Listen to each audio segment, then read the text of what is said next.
Assalamualaikum warahmatullahi wabarakatuh. Perkenalkan, nama saya Syakira Arifah Nuria dengan NIM 11022201086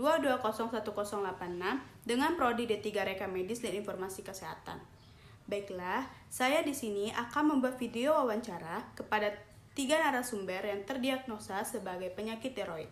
Yang pertama yaitu Kakak Dwi Aulani. Yang kedua, Ibu Widya Ekananda. Dan yang ketiga adalah Kakak Windy Oktri.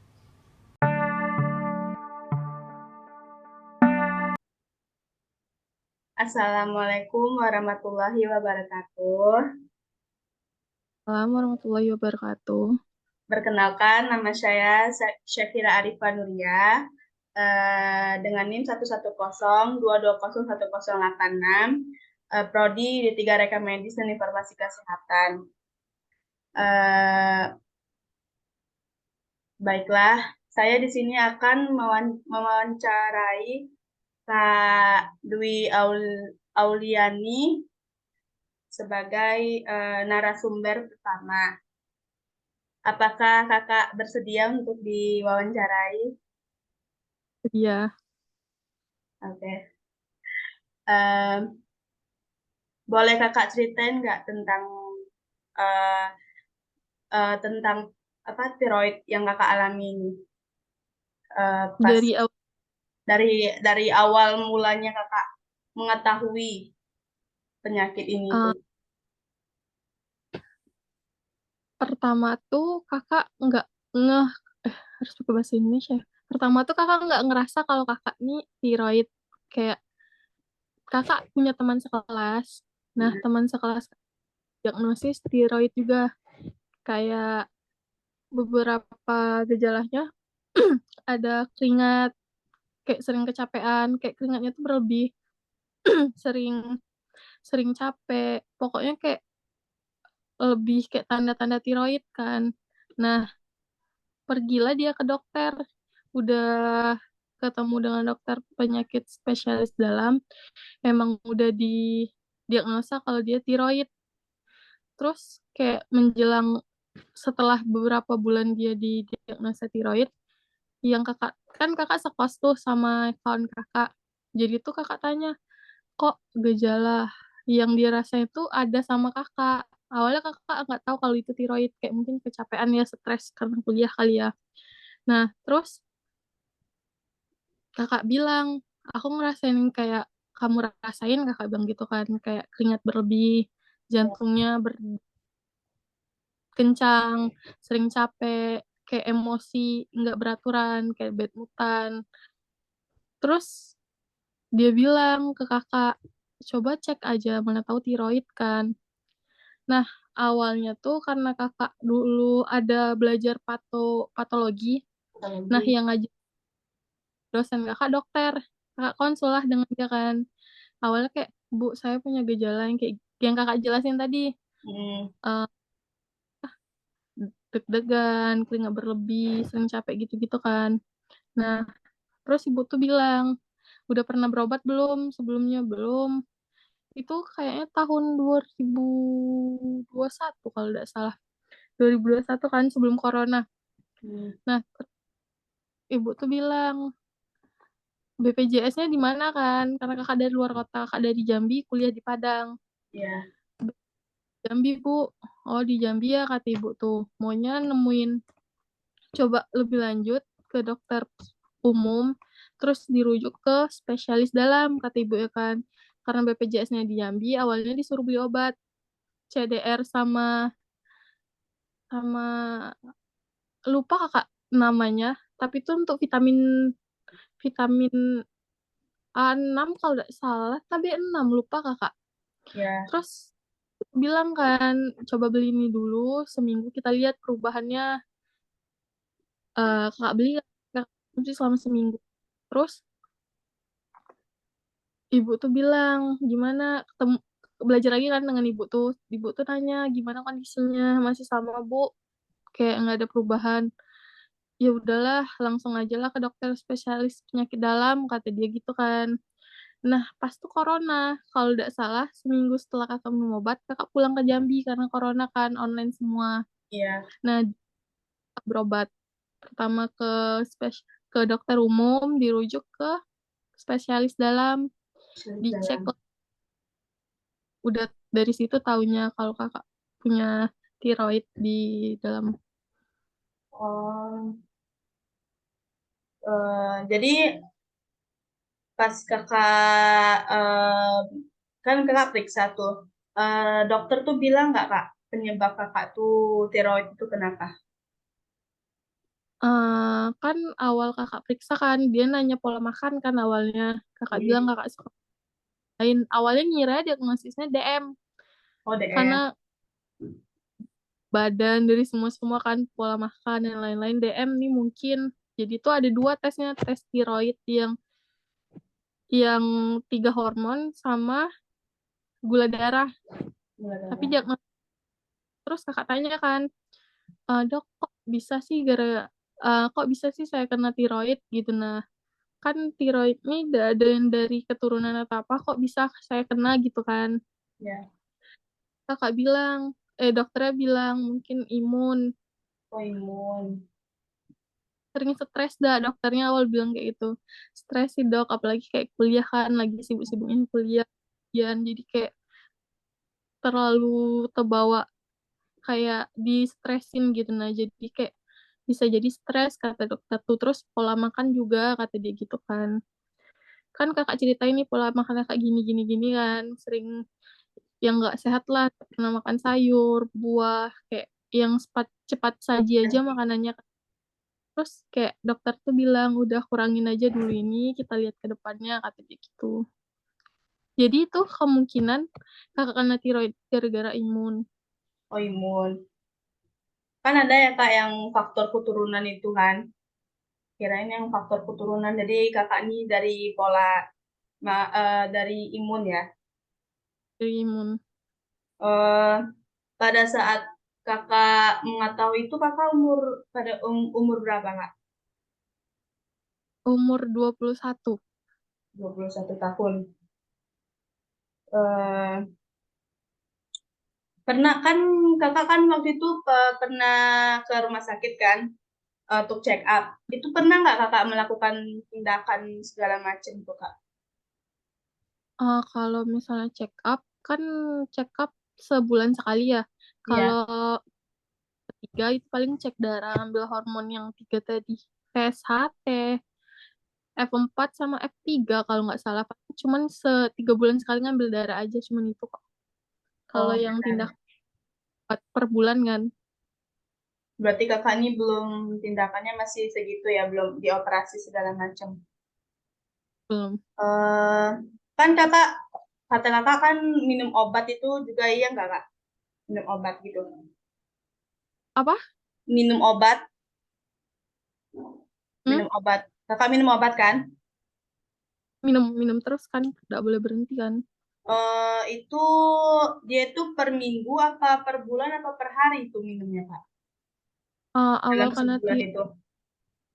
ya kan setiap 3 bulan sekali kakak cek lab kan, jadi itu kayak ada penurunan tiroid nggak tinggi terus kan.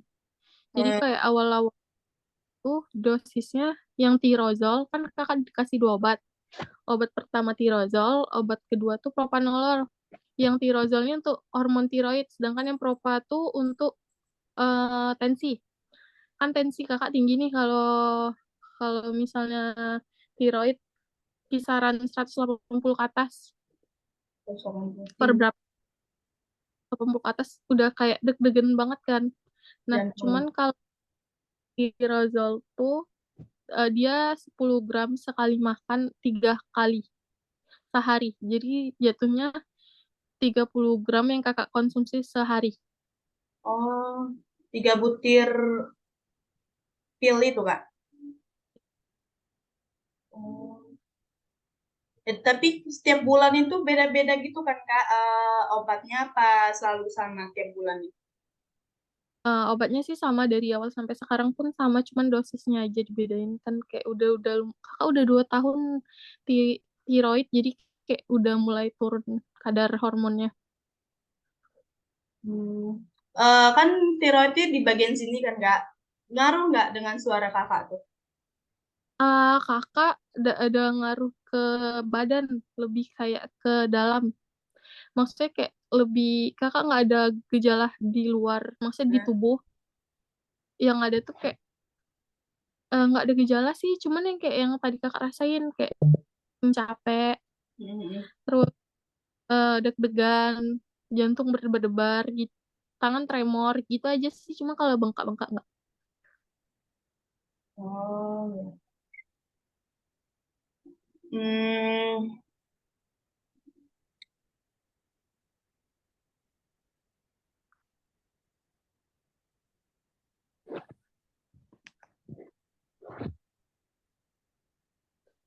penyakit tiroid ini termasuk kayak sakit banget gitu ya kak ya?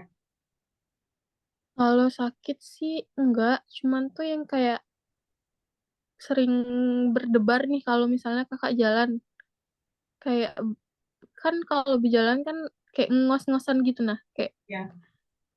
kayak gitu kan. Cuman tuh kalau misalnya setelah kakak kena tiroid itu ngos-ngosannya itu lebih lebih kayak capek gitu nah. Jadi tapi jantungnya lebih kayak gini-gini ya kak ya? Lebih cepat. Terus eh, ada nggak kak kayak eh, pola ya pola sehat kakak yang kakak alami yang kakak jalani sekarang? Awal-awalnya tuh kan kakak kan ahli gizi ya. Nah, Ya, corona karena tiroid tuh kayak ya udah makan aja apa yang kakak mau gitu, nggak yang kayak ngebatasin semuanya. Cuman dari 3 bulan belakangan baru sekarang kakak kayak yang kayak cepat saji kayak udah mulai dikurangin. Sebenarnya sih udah terlambat kan, udah lama. Maunya dari awal kena kan udah kayak gitu. Cuman tuh kayak baru sadar, oh nggak bisa dilanjutin nih pola yang nggak sehat gitu. Nah, baru 3 bulan terakhir yang kakak ubah pola makan tuh kayak lebih banyak makan sayur buah, kurangin jajan-jajanan snack, kayak emang bener-bener makan yang ada di rumah, nggak kayak yang beli cepat saji gitu gitu aja sih. kalau yang permicinan itu ngaruh juga nggak sih Kak? Kayak mie instan gitu tuh, bakso, mie ayam tuh ngaruh nggak sih?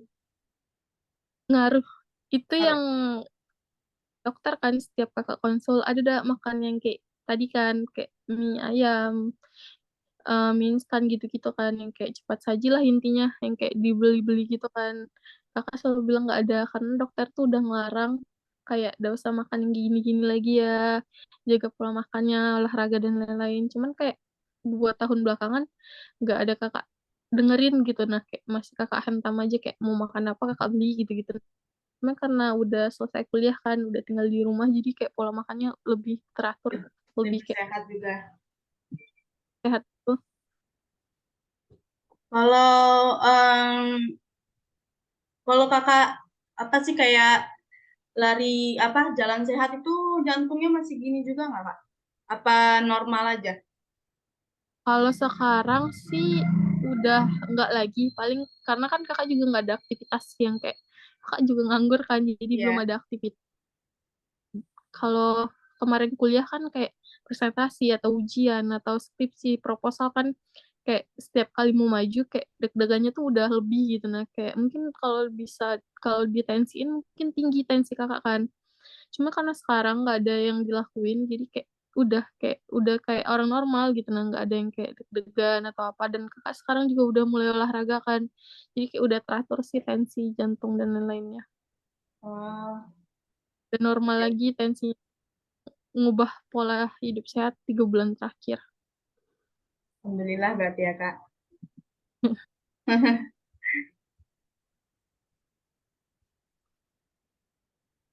Hmm,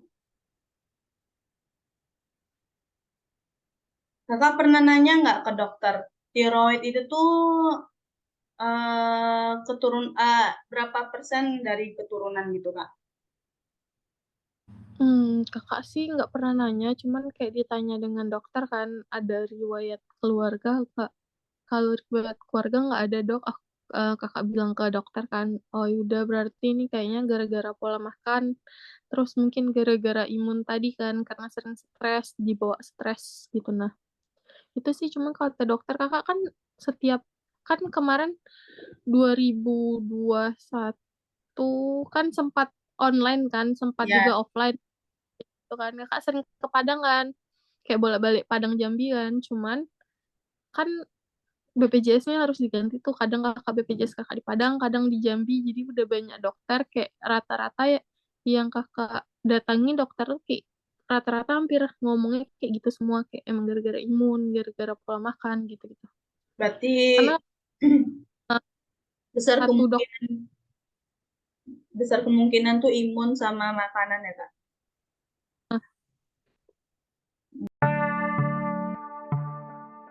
Assalamualaikum warahmatullahi wabarakatuh. Waalaikumsalam warahmatullahi wabarakatuh. Baiklah, perkenalkan nama saya Syakira Arifah Nuria. Mohon izin sebelumnya Ibu, apakah Ibu bersedia untuk diwawancarai? Boleh nak? Eh, Ibu bisa ceritakan awal mulanya Ibu mengalami penyakit tiroid ini, Bu? Awalnya sekitar tahun 2002, pas hamil anak pertama, obat ini mulai habis. Kemudian ketahuannya pas umur anak sekitar 6 bulan, pas berobat ke rumah sakit, ada dokter yang bilang sepertinya dapat hipotiroid. Hipotiroid ya, Bu?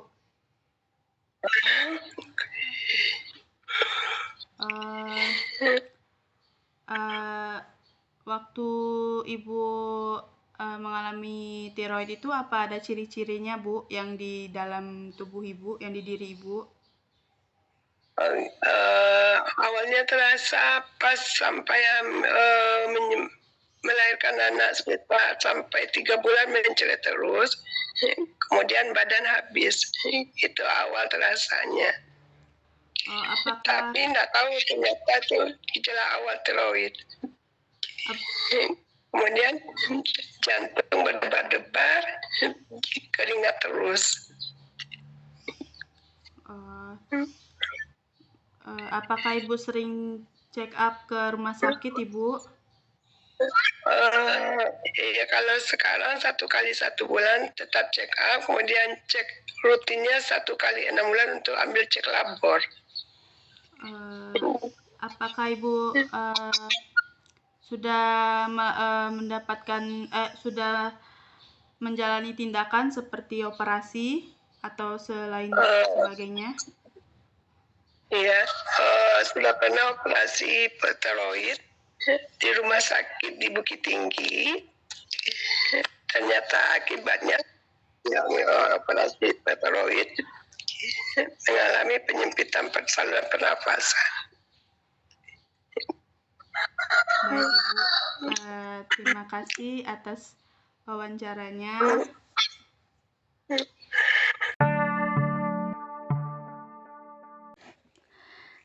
Assalamualaikum warahmatullahi wabarakatuh. Waalaikumsalam warahmatullahi wabarakatuh. Perkenalkan, nama saya Syakira Arifah Nuria.